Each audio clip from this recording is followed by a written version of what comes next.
A bombshell story may cause a little drama in the upcoming Trump White House as a book excerpt has been leaked from a Politico reporter who has a new book coming out that says Trump was thinking about someone else besides J.D. Vance before eventually landing on him as the VP pick.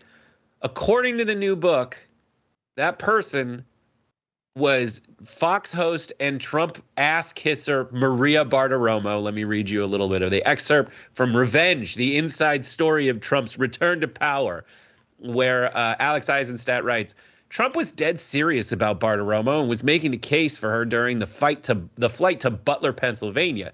She was great with the big donor Wall Street types, and she knew how to do TV, Trump had told his team. He kept pushing for Bartiromo, but the idea got shot down eventually.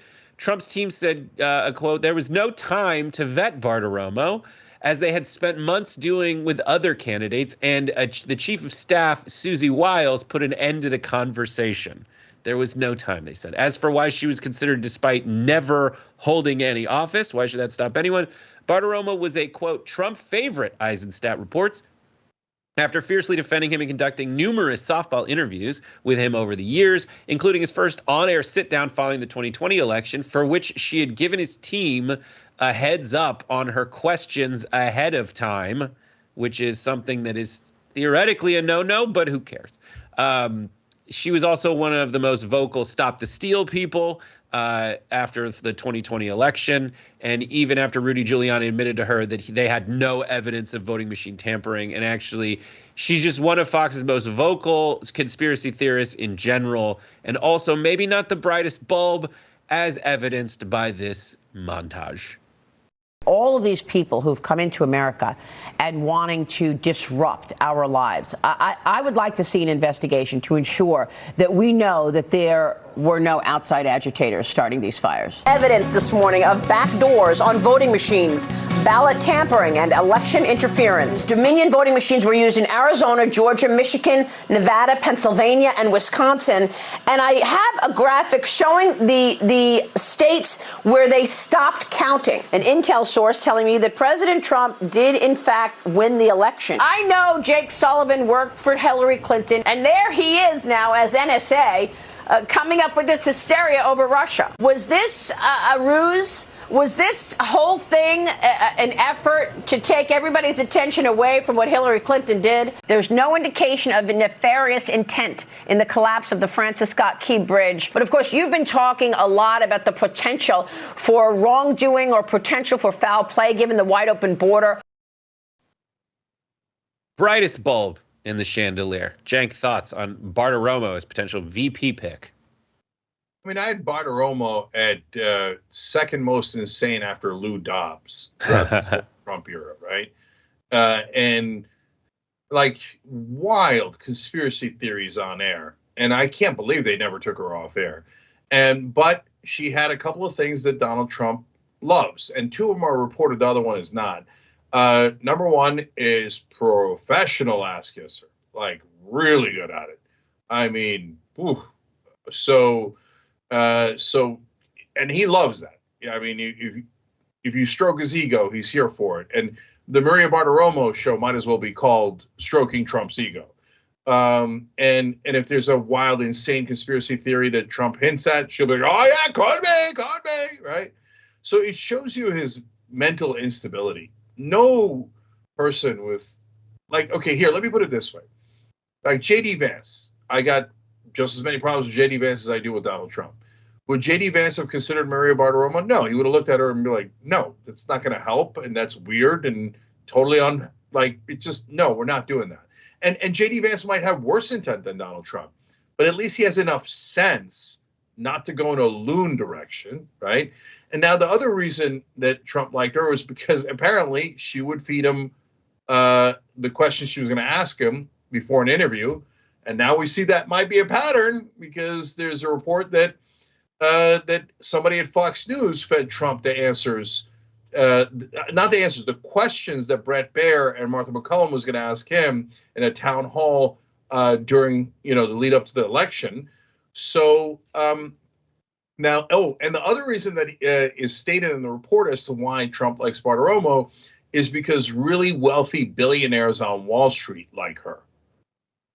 Wow, what a populist. Okay, and now I'll tell you the third reason. This is my speculation. He likes women that he finds to be attractive. So I'm like, he probably looked there and said, oh, yeah, I like that as a VP possibility. All right, whatever, dude. Make childish decisions if you like. But credit to Susie Wiles, apparently, his campaign chair, who put an end to it. I mean, that was her job the whole time, right? Susie Wiles was the one who just like showed up and was like, no, we're not doing that. You believe I'm smart, right? Because I seem like a school marm. Like that's how the central casting mind works. And her job was probably to shoot down all the dumb ideas he got while feverishly like drinking Diet Coke and eating quarter pounders while watching Fox News.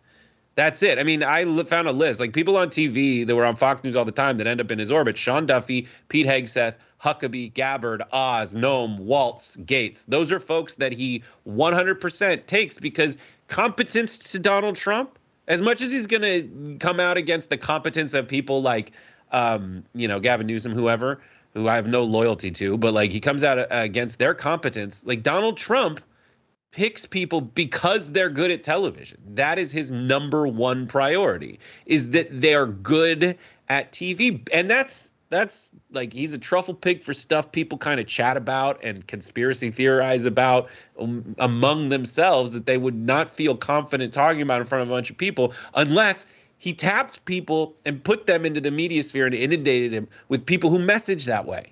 That is his priority because he knows that the power only comes from the media he's able to create. As much as he complains about it being rigged against him, he creates that media sphere that constantly injects these ideas into people's the way that in Pulp Fiction, you shoot the adrenaline right into their chest. He just picks people that do that. Yeah. And look, because we're the fairest show in America, I'll give him, I guess, two slight credits here. One is, he's not wrong to focus on the messaging and get the messaging out. And so if he sees someone on TV, Brett is 100% right. Like, it's just him going, oh, I see that guy, but I don't see the other people. So since he's on TV defending me, I like him, right? It's that simple, right? It's not more sophisticated than that. But at the heart of that is someone he thinks he can get out a message effectively. And Democrats massively undervalue that, right? They're like, oh, let's get Adam Schiff. He uses a lot of SAT words. People really like that, right? No, you really like that. But the average person doesn't really like that at all. I mean, let's wheel out Dianne Feinstein. She's really great at delivering a message, right? Or Joe Biden or Nancy Pelosi or or Chuck Schumer or any of the 98-year-olds in the Democratic Party who literally can't talk, right? So on the other hand, if you're going to pick among TV folks, Maria Bartiromo would be last one. Lou Dobbs is off there, so she would be last on my list. Yeah, it's so weird. Yeah, and then, but remember, he's a conspiracy theorist. Trump believes those conspiracy theories. So when he hears Maria Bartiromo talking about those conspiracy theories, he's like, oh, she's a sharp one, right? And then, and finally, he did pick Susie Wiles, and she ran a mean, lean campaign, and I mean that in a couple of different ways. And she was super effective. And I guess the part that I'll give Trump credit for is he did listen to her, right? So here was a really good campaign manager who came in, and it's not about policy, guys. It's not about agreeing with Susie Wiles. It's just saying she ran a good campaign strategically. She comes in and goes, don't be ridiculous. We're not going to pick her. And he goes, oh, okay, you're right. All right, well, I guess that's something.